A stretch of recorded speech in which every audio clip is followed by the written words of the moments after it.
اعوذ باللہ من الشیطان الرجیم بسم اللہ الرحمن الرحیم۔ السلام علیکم۔ جانوروں کے ساتھ نیکی کا بدلہ۔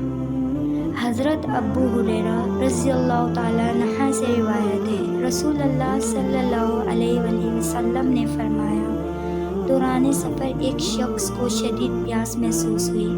راستے میں اسے ایک کنواں دکھائی دیا، وہاں اس نے اتر کر پانی پیا۔ کنویں سے جب باہر وہ نکلا تو ایک کتا پیاس کی شدت سے ہانپتے ہوئے گیلی مٹی کھا رہا تھا۔ اس شخص نے کہا، یہ کتا پیاس کی وجہ سے اس حال کو جا پہنچا جس حال میں تھا۔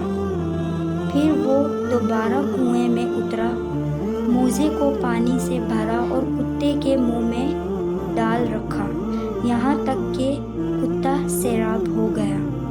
اللہ عز و جل نے اس کے عمل کو قبول کیا اور اس کی مغفرت فرما دی۔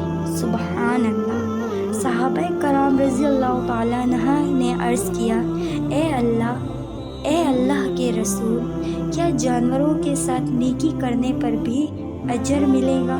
آپ صلی اللہ علیہ وآلہ وسلم نے فرمایا، ہر ذی روح کے ساتھ نیکی پر اجر ہے۔ سبحان اللہ، سبحان اللہ۔ تو جیسے کہ آپ نے دیکھا، اس شخص نے ایک